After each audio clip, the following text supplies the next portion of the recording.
हाँ जी बेटा, साहिल, नैन्सी, आयुष, गायत्री, सही है बेटा। ई आएगा आंसर इसका। इक्विवेलेंट जो है वो ई के बराबर आएगा, ठीक है ना। ई के ही बराबर आएगा जो भी इक्विवेलेंट होगा। कैसे करेंगे? देखो भाई, E1/R1, ठीक है जी, plus E2/R2 upon 1/R1 plus 1/R2। तो ये क्या बन गया बेटा? 2E/R अपॉन में 2/R। तो 2 से 2 कट गया, R से R कट गया, क्या बचा? ई बचा। यानी कि अगर पैरेलल में आइडेंटिकल सेल्स लगाए होंगे तो ई इक्विवेलेंट ई के बराबर ही आएगा बेटा। इक्विवेलेंट जो है वो ई के बराबर ही आएगा। नंबर ऑफ सेल्स पे ये डिपेंड नहीं करता। भाई आप सिंपल सी बात सुनो, अगर दो बैटरीज पैरेलल में लगी हुई हैं, सपोज करो इधर ए और बी है, ये 5 वोल्ट की बैटरी है, ये 5 वोल्ट की बैटरी है, तो क्या आप इनकी वोल्टेज ऐड कर देते हो? नहीं, नो सर। वोल्टेज ऐड नहीं करते बेटा, पैरेलल में वोल्टेज ऐड नहीं होती। आपको मैंने पहले भी बताया था, पैरेलल में वोल्टेज ऐड नहीं होती। तो इक्विवेलेंट ई ही रहेगा, ठीक है ना। ई इक्विवेलेंट जो है वो ई की तरीके से ही बिहेव करेगा, वो चेंज नहीं होने वाला, वो 5 ही रहेगा। तो इसका अगर मैं इक्विवेलेंट बनाऊं तो इसको मैं एक ही बैटरी से रिप्रेजेंट कर सकता हूं जो 5 वोल्ट की है, कोई फर्क नहीं है। मतलब ऊपर वाली फिगर में, इस वाली फिगर में और इस फिगर में कोई फर्क नहीं, क्योंकि भाई इधर से मान लो ये 0 वोल्ट है सपोज करो, तो इधर वाले दोनों पॉइंट कितने वोल्ट पे होंगे? सारे। 5 5। इधर वाले 3 पॉइंट मैं दिखा देता हूँ, ये 0 वोल्ट पे है, तो इधर वाले सारे के सारे पॉइंट कितने वोल्ट पे होंगे? 5 वोल्ट पे। सिंपल सी बात, ऐड नहीं कर सकते, ऐसे नहीं होगा भाई, ऐड हो जाएगा, ठीक है ना। ये plus minus, obviously left side में 5 वोल्ट ज्यादा होगा और राइट साइड में 5 वोल्ट कम होगा, यानी कि वहां पे जो है 0 वोल्ट है, अगर यहाँ पे ऐसा है तो, ठीक है जी। तो यहाँ पे देखिएगा, तो इस तरीके से हमने यहाँ पे बना दिया। तो ये 5 वोल्ट है, ये 5 वोल्ट है, और ए और बी के हमने बीच में कनेक्ट करा। अच्छा, R equivalent, what is R equivalent? R/2। R/2। ठीक है जी, व्हाट इज आर इक्वलेंट? तो हमारे पास वो कितना आ गया? R/2 आ गया। अगर एक्सटर्नल रेजिस्टर में करंट देखना हो, एक्सटर्नल रेजिस्टर में करंट देखना, तो E equivalent upon small R equivalent plus capital R, यही होगा। Yes yes sir. Yes sir. Current होगा E equivalent upon small R equivalent upon capital R, ठीक है ना। तो आज के बाद एक बात याद रखिएगा कि पैरेलल में हमें वोल्टेज को ऐड नहीं करना नहीं। होगा, है ना। हालांकि पहले भी पता है, लेकिन ये सेल के मामले में और क्लियर हो जाती है हमें ये चीज। लिखो फटाफट, फिर इस पे क्वेश्चन करते हैं। और क्लियर। लिया सर। अरे इतनी जल्दी क्यों लिख लेते हो यार? नहीं लिखा सर, क्या चीज? अभी लिखा नहीं, रुक जाओ।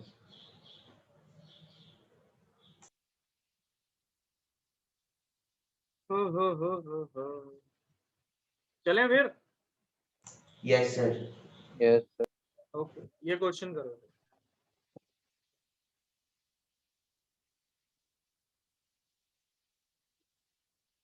क्वेश्चन बहुत आसान है, बहुत बहुत बहुत आसान है, ठीक है ना। ये बी है पॉइंट, ये ए है point। ये 12 वोल्ट, ये 2 ओम, ये 6 वोल्ट, ये 3, ठीक है जी। तो क्या बताऊं मैं? वी ए माइनस वीपी बता दो। आप कहोगे क्वेश्चन तो बहुत आसान है, बिल्कुल आसान है। कैलकुलेट करो एक बार, वी ए माइनस वीपी कितना आ रहा है।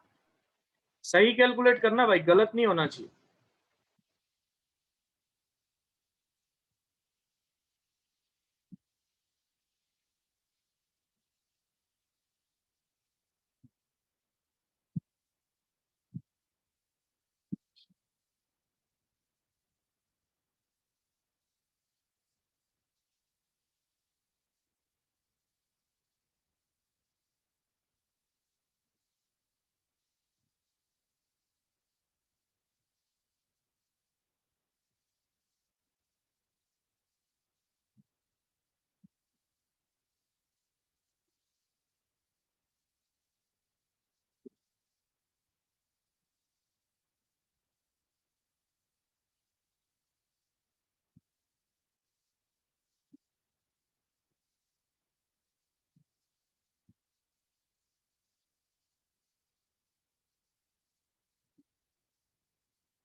हाँ जी भैया, इतना टाइम?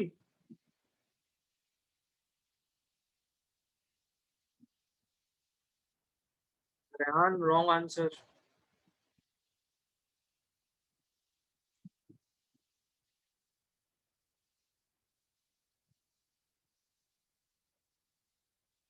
अरे यार, मैंने गलत लिख दिया।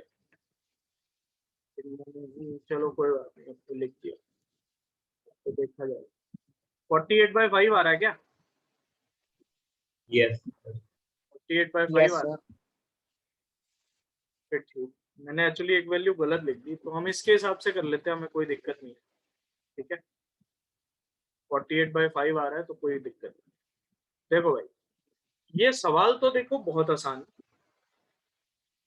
लेकिन ये मैंने आपको क्यों करवाया है इसको समझना जरा। ठीक है ना, इसको करवाने के पीछे एक मकसद है।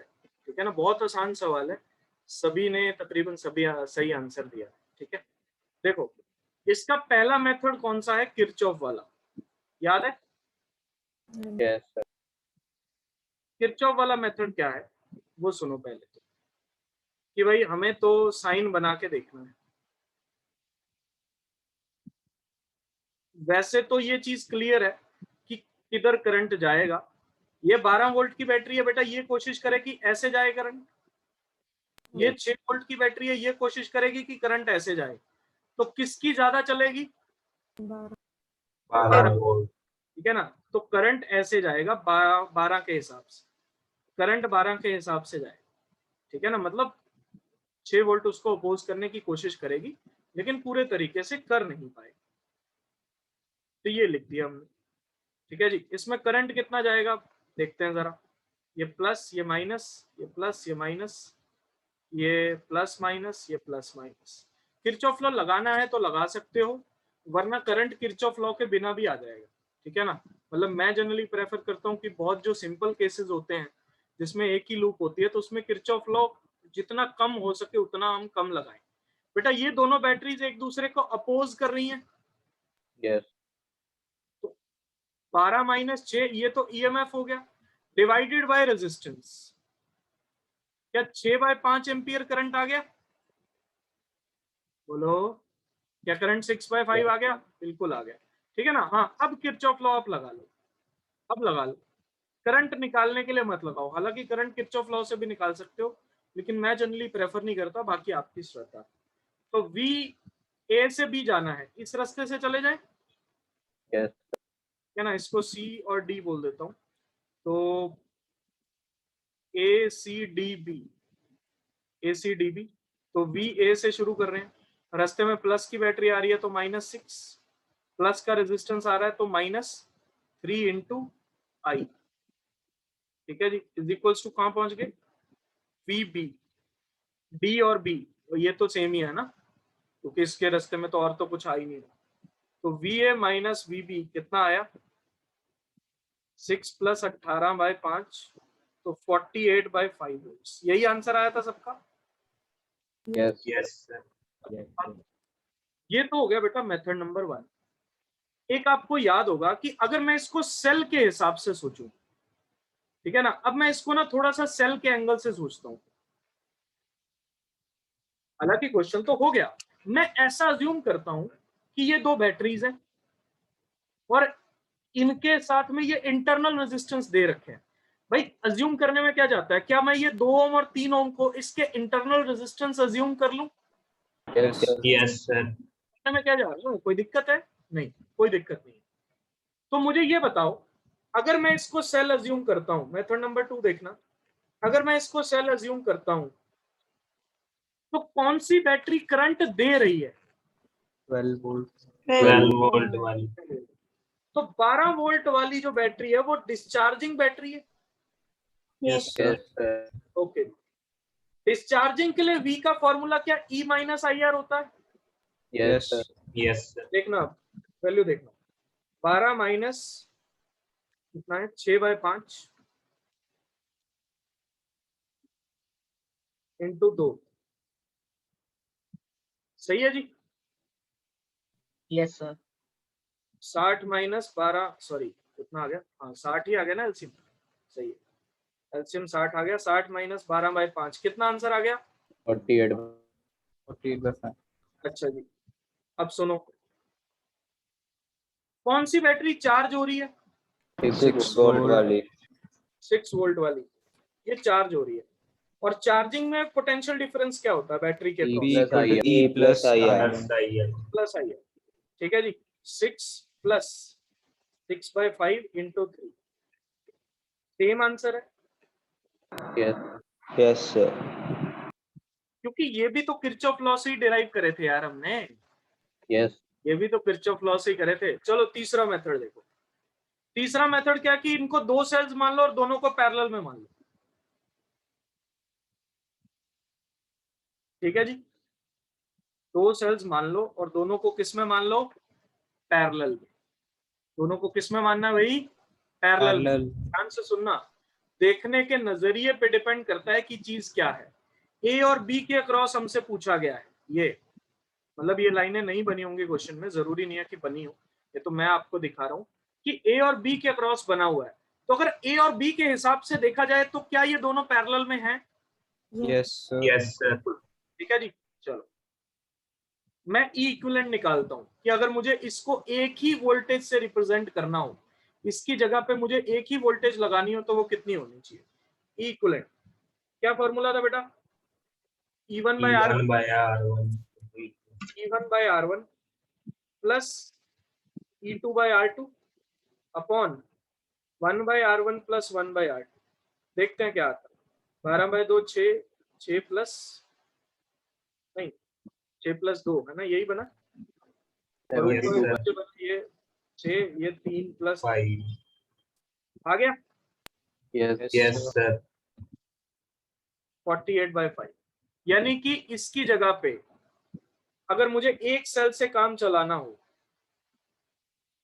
उसका वोल्टेज कितना होगा? 48/5, 48/5. ठीक है ना। और रेजिस्टेंस कितना होगा? 6/5 6/5. 5 भाई ठीक है ना, वो तो 2 और 3 पैरेलल में होंगे। यानी कि आई होप ये चीज आपको अब जो है समझ में आ रही है। अभी ये देखो, ए और बी को मैंने एक ही चीज से रिप्रेजेंट कर दिया, दोनों सेल्स को एक ही चीज से रिप्रेजेंट कर दिया।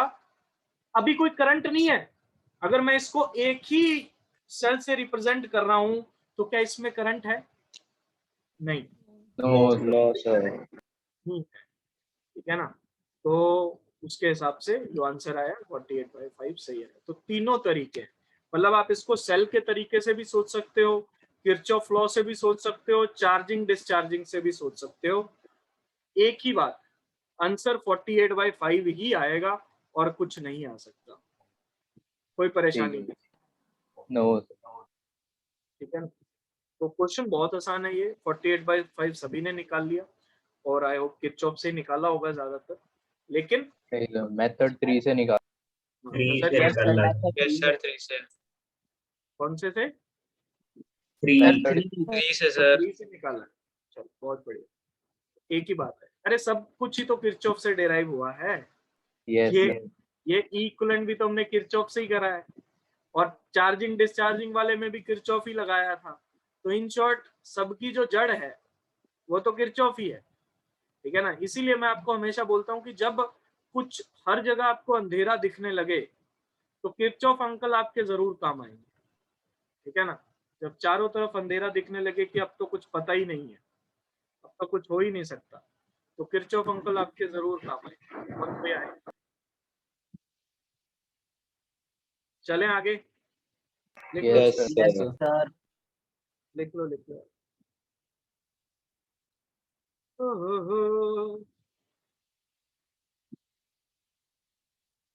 इस बार का जो इलेक्ट्रोस्टैटिक्स के जो बोर्ड के लिए टॉपिक आपको करने हैं, ठीक है ना, तो उसकी थोड़ी सी टेस्ट की बात कर लेते हैं। जो बोर्ड के आपको टॉपिक करने हैं तो वो मैंने आपको भेजे हुए हैं ग्रुप्स में, ठीक है ना। तो जैसे जैसे मैंने नोट्स करवाए हैं बिल्कुल उसी सीक्वेंस में मैंने आपको वो वाले टॉपिक भेजे हुए हैं जो आपको नहीं करने, दिखे देना आपको, देखें वो, ठीक है ना। Yes, sir. यस सर वो वाले टॉपिक आपको नहीं करने, ठीक है ना, क्योंकि वो बोर्ड के हिसाब से रेलिवेंट नहीं है, ठीक है ना। तो और जो जो चीजें रेलिवेंट है वो मैंने आपको लिखा हुआ है, ठीक है ना। और ज्यादा कॉम्प्लिकेटेड एग्जांपल्स करने की जरूरत नहीं है। देखो भाई, मैं हर एक, अब मैंने एग्जाम्पल तो नहीं लिखे हुए उसमें कि भाई ये मत करना ये मत करना, कुछ कुछ जगह लिखे भी हुए हैं, लेकिन हर एक मैं लिख भी नहीं सकता, ठीक है ना। तो जो है आपको उसको देखो, ठीक है ना, जो टॉपिक आपको छोड़ने हैं वो छोड़ दो, वरना आप सीधा सीधा सा हिसाब है कि आपके पास कोई बुक है बोर्ड के लिए। सर एनसीईआरटी कर CRT एनसीईआरटी नहीं यार, एनसीईआरटी के क्वेश्चन कर सकते हो, एनसीईआरटी पढ़ने के लिए नहीं होती। तो पढ़ने के लिए नहीं कह रहा वैसे मैं, वैसे तो क्वेश्चन के लिए कह रहा हूँ, लेकिन क्वेश्चन के लिए और अच्छी बुक है, आप एग्जाम आइडिया ले सकते हो, ठीक है, for the boards you can buy exam idea, या फिर एक अरिहंत की चैप्टर वाइज बुक आती है, ठीक है ना, चैप्टर वाइज आती है, उसमें चैप्टर वाइज क्वेश्चंस होते हैं। जब भी लेनी है तो प्रीवियस ईयर की जो बुक है आपको लेनी है तो वो चैप्टर वाइज लेनी है। एग्जाम आइडिया भी चैप्टर वाइज, एग्जाम आइडिया भी दोनों तरीके की आती है बेटा, एक चैप्टर वाइज आती है, एक पेपर वाइज आती है, आपको चैप्टर वाइज वाली लेनी है। तो एग्जाम आइडिया लेने का फायदा आपको ये होगा कि उसमें प्रीवियस ईयर क्वेश्चंस तो आपको मिलेंगे ही मिलेंगे, साथ में एक्स्ट्रा क्वेश्चंस भी हैं, ठीक है ना, साथ में एक्स्ट्रा क्वेश्चंस भी हैं, तो वो जो है आप कर सकते हो, ठीक है, और साथ में उसके आपको सॉल्यूशंस भी मिलेंगे, तो वो ज़्यादा बेटर है। तो ये बानी पूछ रही है कि शीट के पीछे भी एक्सरसाइज है, बेटा फिर उसके आप सोल्यूशन जो है, अगर मान लो कोई एक आधा क्वेश्चन नहीं हुआ तो फिर आपको सोल्यूशन ढूंढना पड़ेगा, तो बेटर है कि वो ना करो, जो शीट के पीछे दे हुए हैं वो रहने दो, एक कोई अच्छी सी बुक खरीद लो, या दो ही मैंने बताई है, या तो एग्जाम आइडिया खरीद लो, वो ज्यादा बेटर चॉइस है, ठीक है ना, और या फिर सीबीएसई की प्रीवियस ईयर, ठीक है। तो इससे और कोई आपको कभी खरीदने की जरूरत नहीं पड़ेगी बोर्ड की तैयारी के लिए, ठीक है ना। बोर्ड की तैयारी के लिए अगर आपने एग्जाम आइडिया खरीद ली ना, तो पूरे साल और कोई बुक नहीं खरीदनी है, एक भी नहीं, not even a single book, मतलब मेरे ख्याल से जरूरत नहीं पड़नी चाहिए अगर आपने क्लास में सही से समझा हुआ। हाँ, अगर आपने क्लास में सही से नहीं समझा हुआ, फिर हाँ भाई, आपको फिर हो सकता है आपको प्रदीप भी खरीदनी पड़े, या कुछ लोग एसएल अरोड़ा करते हैं तो उनको शायद वो खरीदनी पड़े। तो ये उस पर डिपेंड करता है, जिन्होंने क्लास में सही से पढ़ाई करी है, तो मुझे नहीं लगता दैट इज कि आपको कुछ भी और करने की जरूरत है, बस आपको क्वेश्चंस ही और करने की जरूरत है, and that is good in exam idea, ठीक है जी। तो आई होप दैट क्लियर्स। और टेस्ट सब्जेक्टिव होगा, आई थिंक 25 नंबर का होगा, ज्यादा तो मुझे भी नहीं पता, अभी आएगा फॉर्मेट तभी पता चलेगा, लेकिन 25 नंबर का होना चाहिए, और दोनों चैप्टर आएंगे।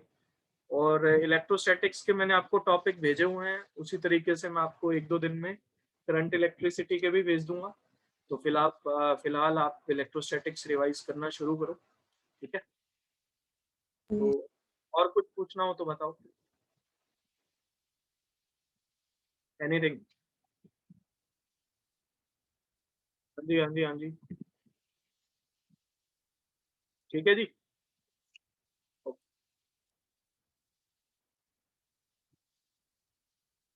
अरे बोल दो, गूंगे हो गए क्या? Yes, sir. Yes, sir. Arpita पूछ रही है सब्जेक्टिव में डेरिवेशंस आएंगी, बिल्कुल बेटा, और किस लिए होता है सब्जेक्टिव, डेरिवेशंस आएंगी। और जसप्रीत पूछ रहे हैं सर कौन से क्वेश्चन आ रहे हैं। हाँ बेटा, आपके घर में लिफाफा भिजवाऊंगा, एनवेलप, सर हम मेरे भी भिजवा देना सर। हाँ, सर वो सबकी टॉप भेज देना। टॉप सीक्रेट सर, टॉप वो सीक्रेट ऐसा एनवेलप एनवेलप भेजोगे है आप। जो मतलब सिर्फ पेरेंट्स ही खोलेंगे सीधा ना, मतलब और किसी के हाथ अगर वो लगेगा भी तो कोई फायदा होगा नहीं। सर रहने देना सर, नहीं बस सर चाहिए। फिर रहने देना, फिर कोई बात यस सर, एंड तो सर चलो इधर देखो आप,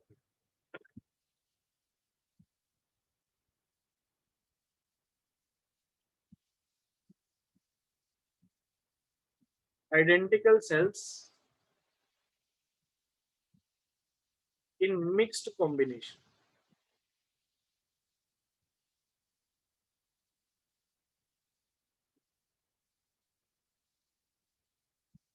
Identical cells in mixed combination, ठीक है ना। मिक्स्ड कॉम्बिनेशन क्या है कि कुछ सेल सीरीज में लगे हुए हैं और कुछ किस में लगे हुए हैं, पैरेलल में, लेकिन सारे के सारे सेल आइडेंटिकल, देखो इस डायग्राम को देखना,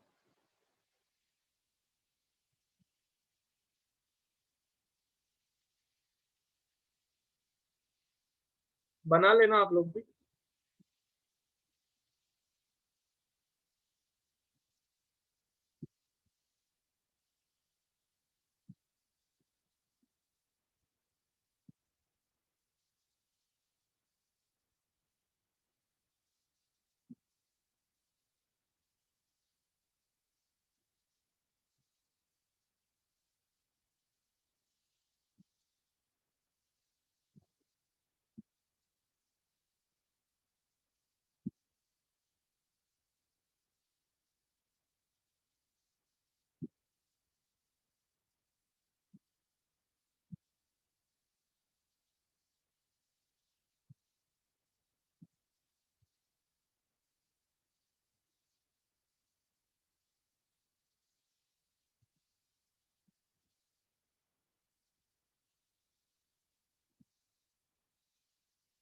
हाँ जी, कितना बड़ा तामझाम है, देख रहे हो? देखो यस सर। बहुत सारी रोज हैं, हर एक रो में बहुत सारे सेल लगे हुए, बहुत सारी रोज हैं, हर एक रो में बहुत सारे सेल लगे हुए। तो सपोज कर लेते हैं कि हर एक रो में n सेल्स लगे हैं, ठीक है ना, हर एक रो में n सेल्स लगे, n फॉर नैनीताल, ठीक है जी। कई बार हम बोलते हैं तो n और m में समझ में नहीं आता कि क्या होगा। और ऐसी कितनी रोज हैं? m है, इधर लिख देता हूं।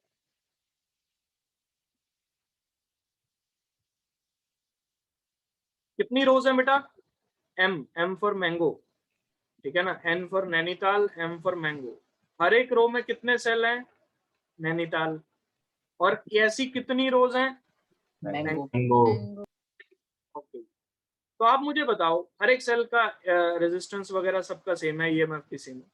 मुझे बताओ टोटल नंबर ऑफ सेल्स कितने हैं इस फिगर में? एनी। एमएन। एमएन। दोनों का product m yes. Into n है ना, टोटल नंबर ऑफ सेल्स।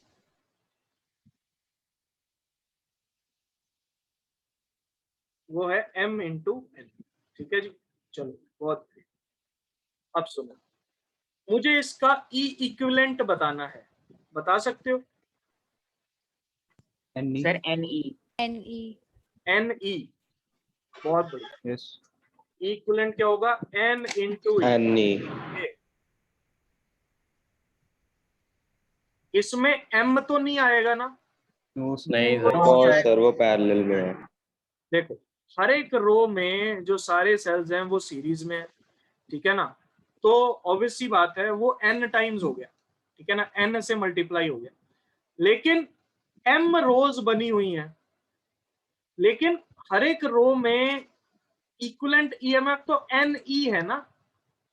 अगर हम यस इसको देखें, अगर हर एक रो में देखें, अगर इसको देखें ne nr, ठीक है ना, अगली में भी ne nr, अगली में भी ऐसा ही चलता जाएगा नीचे तक, ne nr, ऐसा ही चलता गया चलता गया चलता गया। और ये साथ में एक्सटर्नल रेजिस्टर तो है। अच्छा, m से डिवाइड करने की कोई जरूरत नहीं। आर इक्विवेलेंट बताओ। N R by M. NR by M. NR by M. और कितनी रोज है? m, ठीक है जी, m रोज है, तो डिवाइडेड बाय m।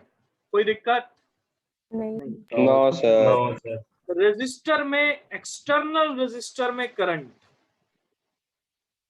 ये ध्यान देना, ये जो फॉर्मूला होता है ना करंट का, ये किसी सेल में नहीं होता करंट, सब में से करंट आएगा। ये टोटल करंट का फॉर्मूला होता है भाई,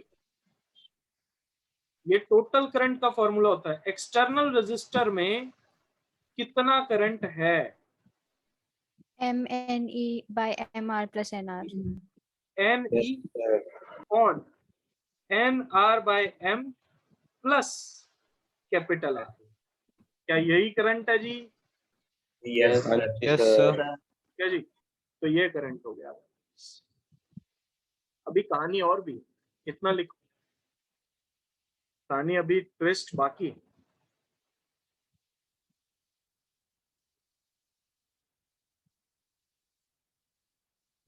अभी पिक्चर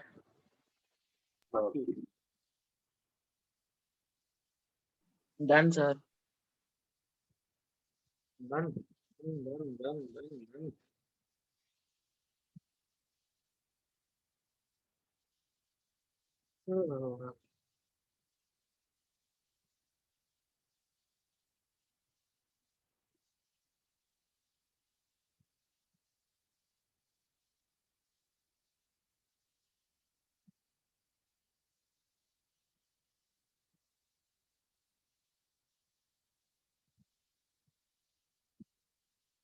कल ही जाके मैं एक नया एसी लेके आया जो यहाँ पे लगाना है, और आज देखा कि वो जो पुराने वाला एसी था वो खराब हो गया। वो गुस्सा कर गया। वो गुस्सा कर गया, सही में खराब हो गया वो। हाँ जी। अब उसमें लगेगा कल वो। कल एक्चुअली वोल्टेज इतनी कम हो गई, मतलब बहुत ही कम वोल्टेज, ऐसे पंखा ऐसे चल रहा था जैसे और हमारे जैसे यहाँ भी हाथ, कम। अगर आप हाथ से भी हाँ जी। चलाओगे ना तो उससे तेज चला लोगे आप। यस सर, हमारे यहाँ भी ऐसे। ऐसा ही हुआ हाँ था। जी सर, यस सर, रात ऐसे ही के हो रहा है। 2 हाँ, रात को ये ही तो होता मुझे सर। मुझे लगता है कि पूरे पंजाब में या हाँ, पूरे इंडिया में ही हो रहा है। इंडिया का हमारे तो पता एसी नहीं, बढ़िया पंजाब चल में रहा होता था। है। सर चंडीगढ़ में पूरी बोलते हैं। लाइट आएगी, लाइट ही नहीं आती। रात को सर बीच बीच में ब्लिंक भी मार रही थी मेरे कमरे की लाइट, इसलिए मार रही होगी। वोल्टेज की प्रॉब्लम थी कल तो अच्छी यस खासी। सर। ये कह रहे हैं हरियाणा में भी हो रहा है। हाँ, अच्छा, एक ही बात है यार, पंजाब और सर मेरे हरियाणा कमरे वाले एसी तो बच गया, एक बारी पहले बंद हो गया था, फिर 5 मिनट बाद चलने लग गया। चलने लग गया। चलो अच्छी बात। पिछली गर्मियों में भी, जो पिछला लॉकडाउन था उसमें भी काफी लोगों के एसी खराब हुए, तो हमारे पड़ोस में ही 2-3 लोगों के खराब हो गए एसी। उस बार भी मतलब तब भी वोल्टेज की दिक्कत। तो वैसे एसी के अंदर होता है स्टेबलाइजर, मतलब ऐसे ही? यार जो आजकल इन्वर्टर एसीज आते हैं उनके अंदर बोलते तो हैं कि स्टेबलाइजर होता है, लेकिन स्टेबलाइजर भी कितनी रेंज तक काम करेगा वो भी तो बात है।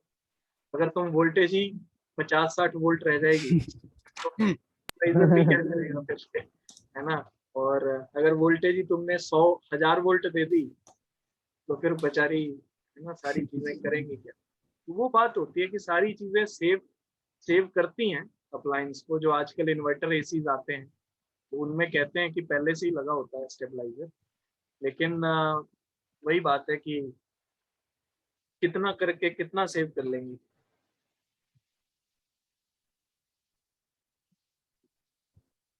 चलो चलें आगे। Yes sir. Yes sir. तो ये हमारे पास करंट है बेटा।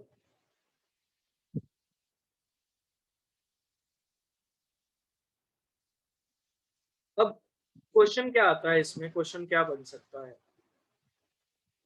कि we have to arrange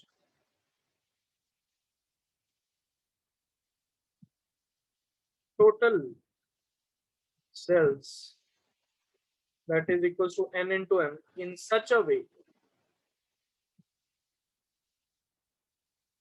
that current in external resistor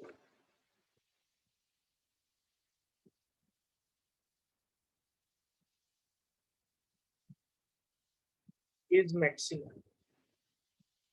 देखो कहानी क्या है, आपको टोटल रेजिस्टर दे दिए जाएंगे। सपोज करो आपको दे दिया 48, एग्जांपल ले रहा हूं मैं, लिखना मत इसको, ठीक है ना, इसको मत लिखना, मैं जस्ट एग्जांपल दे रहा हूं। आपको टोटल रेजिस्टर, टोटल सेल दे दिए 48 सेल, ठीक है ना, टोटल सेल दे दिए 48। आपको कहा कि आपके पास 48 सेल्स हैं, आप इनको जैसे मर्जी अरेंज करो, सीरीज में करो, पैरेलल में करो, हमें इनसे जो करंट लेना है ना वो कितना लेना है, मैक्सिमम लेना। क्या लेना भाई, करंट, मैक्सिमम करंट लेना है, ज्यादा से ज्यादा करंट लेना है। तो इनको कैसे अरेंज करोगे। कुछ लोग कहेंगे कि 48 के 48 को सीरीज में लगा दें, उससे फायदा होगा, ईएमएफ में तो फायदा होगा बेटा, 48 ही हो जाएगा। लेकिन बेटा रेजिस्टेंस भी तो 48 आर हो जाएगा, यस यस सर, सर। कम ठीक है ना। कर देगी। तो सीरीज में लगाने का इतना फायदा है नहीं, पैरेलल में, कुछ लोग कहेंगे पैरेलल में लगा दो, भाई पैरेलल में वोल्टेज ही ऐड नहीं होती, यस पैरेलल में Yes, वोल्टेज ही ऐड नहीं होती। नो डाउट रेजिस्टेंस R/48 हो जाएगा पैरेलल में, लेकिन वोल्टेज ही ऐड नहीं होती। कुछ लोग कहेंगे कि यार हर एक रो में 6 लगा देते हैं, हर एक रो में 6 सेल लगा देते हैं और ऐसी कितनी रोज बना देते हैं, 8 रोज बना देते हैं। कुछ लोग कह सकते हैं, कुछ कहेंगे कि हर एक रो में 12 लगा देते हैं और ऐसी 4 रोज बना देते हैं।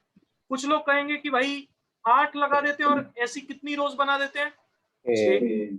कुछ भी कॉम्बिनेशन बन सकता है। कुछ कहेंगे 24 लगा देते हैं हर एक रो में, तो कितनी रोज बनेंगी, 2 बनेंगी। मतलब it can be anything, it can be anything, कुछ भी हो सकता है, वो हमें नहीं पता। तो हमें क्या चाहिए कि भाई कुछ ऐसा कॉम्बिनेशन हम बनाएं सेल्स का जिससे हमारा करंट मैक्सिमाइज हो जाए। भाई सीरीज से भी नहीं होगा मैक्सिमाइज, वो पैरेलल से भी नहीं होगा, कुछ दोनों का मिक्स कॉम्बिनेशन ही करना पड़ेगा। इसीलिए हम ये टॉपिक पढ़ रहे हैं। तो चलो इसको करने के 2 तरीके हैं। तो मैक्सिमाइज करंट,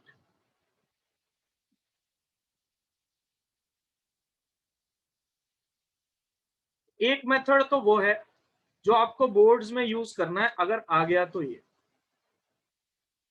हालांकि मैं पहले भी बता चुका हूं कि इस तरीके के सवाल बोर्ड में आए नहीं है आज तक, ठीक है ना, लेकिन आने की किसी संभावना से इनकार नहीं किया जा सकता क्योंकि जनरली ये करवाए जाते हैं और बोर्ड का पेपर भी स्कूल वाले टीचर्स ही बनाते हैं, तो अगर वो करवाते हैं तो फिर वो डाल भी सकते हैं, ठीक है ना। तो इस टॉपिक को हमें करना है पूरा, इररिस्पेक्टिव ऑफ ये एनसीईआरटी में दिया हुआ है या नहीं दिया हुआ, हमें ये करना ही है। तो यहाँ पे देखो, इसको ऐसे लिखते हैं,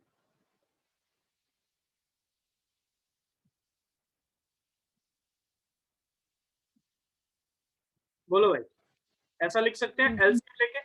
यस सर एम ऊपर चला गया, एलसीएम लिया और N into small R plus M into capital R. अच्छा जी, बेटा ये तो प्रोडक्ट कांस्टेंट है यस सर भाई, टोटल तो कांस्टेंट ही है, yes constant Yes, sir. constant है, यानी कि नीचे वाली जो चीज है ये वेरिएबल, ठीक है जी। तो अगर करंट को मैक्सिमाइज करना है, अगर इसको मैक्सिमम वैल्यू लेनी है, तो क्या नीचे वाली चीज की मिनिमम वैल्यू होनी चाहिए? Yes sir Yes. नीचे वाली चीज की क्या होनी चाहिए? मिनिमम वैल्यू होनी चाहिए। अब नीचे वाली चीज की मिनिमम वैल्यू किस तरीके से निकाली जाती है? एक तो मैक्सिमा मिनिमा का तरीका है, वो भी बताऊंगा मैं आपको, लेकिन वो बोर्ड में नहीं करना। बोर्ड में वो करना है जो मैं अभी लिख रहा हूँ, ठीक है। इसको कैसे लिखना है वो देखो।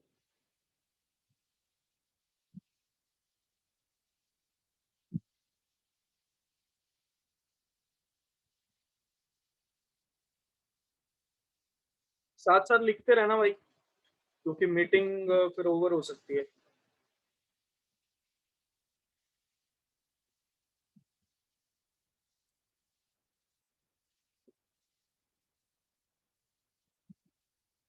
ऐसा फिर लिख इसके सकते, बाद दोबारा से ज्वाइन करना Yes, है, sir. एक बार ही डिपेंड हो जाएगी।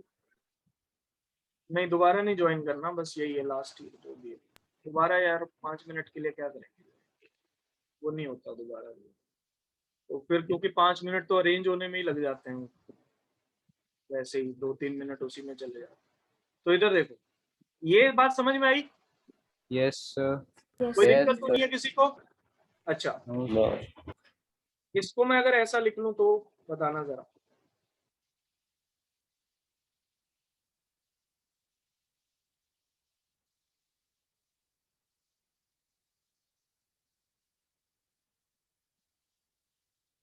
बोलो। यस सही है। Sir A square plus B square minus 2ab को a minus B whole square लिख दिया, और जो प्लस वाली टर्म है वो बची रह गई, है ना। इसीलिए तो लिखा था ऐसा, इसीलिए लिखा था भाई, A square plus B square minus 2ab, तो a माइनस बी का होल स्क्वायर बन गया। अब करंट के मिनिमम होने के लिए नीचे वाली टर्म मैक्सिमम होनी चाहिए यस Yes, सर sir. ना, सॉरी करंट के मैक्सिमम, सॉरी उल्टा कह रहा हूं। मैक्सिमम करंट के मैक्सिमम होने के लिए करंट मैक्सिमम चाहिए, नीचे वाली टर्म मिनिमम होनी चाहिए, और नीचे वाली टर्म मिनिमम तब होगी जब फिर ये वाली क्वांटिटी जीरो। Quantity low. है ना, ये वाली भी चीज मिनिमम होगी, इस चीज की वैल्यू मिनिमम होनी चाहिए, और इस चीज की मिनिमम वैल्यू कितनी हो सकती है? 0। ठीक है जी। √n(r) minus m into capital R, ये दोनों बराबर होने चाहिए क्योंकि स्क्वायर उड़ा दिया हमने। n into small r is equal to m into capital R। R की वैल्यू आ गई है। और अगर ध्यान से देखो इसको तो ये चीज क्या लिखी हुई है? R equivalent. यानी कि बहुत आसान कर दिया हमारा काम कि अगर आपको एक्सटर्नल रेजिस्टर में करंट मैक्सिमम चाहिए तो आपको सेल्स को कुछ इस तरीके से अरेंज करना पड़ेगा कि उनका जो आर इक्विवेलेंट बने, उन सेल्स का इंटरनल रेजिस्टेंस, उन सेल्स का जो इंटरनल रेजिस्टेंस है उसका इक्विवेलेंट किसके बराबर आना चाहिए? External resistance. एक्सटर्नल रेजिस्टेंस के बराबर आना चाहिए। अगर ऐसा होगा तो करंट मैक्सिमम आएगा, क्योंकि वरना हमें कुछ नहीं पता चल रहा था भाई, ठीक है ना, वरना हमें कुछ नहीं पता चल रहा था कि क्या करना है। तो नीचे वाली टर्म मिनिमम होनी चाहिए, उसको मिनिमम 0 कर सकते हैं क्योंकि वो स्क्वायर है, तो किसी भी चीज का स्क्वायर हो तो उसकी मिनिमम वैल्यू 0 ही हो सकती है। नेगेटिव में तो स्क्वायर जा नहीं सकता, ठीक है ना, वो 0 ही हो सकता है। तो वो कंडीशन हमने लगा दी। तो इसका मतलब एक्सटर्नल रेजिस्टर किसके बराबर होना चाहिए? इंटरनल रेजिस्टेंस जो है वो किसके बराबर होना चाहिए? Equivalent of internal. Equivalent internal resistance. बस Internal हमारा resistance. काम ही बहुत आसान हो गया भाई। तो कल हम इस पे सवाल भी करेंगे, एक आधा सवाल कर लेंगे जिससे आपकी प्रैक्टिस हो जाएगी कि अगर ऐसा सवाल आए तो कैसे सॉल्व करना है।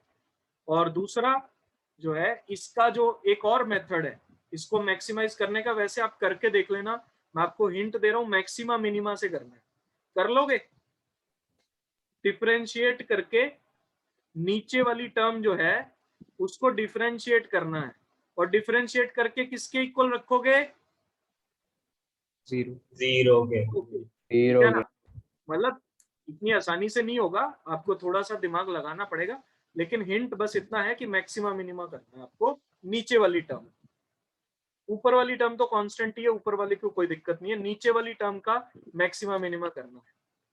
क्लियर है जी? Yes sir. Yes, sir. तो आज के लिए इतना ही है। That's it. Bye thank you sir.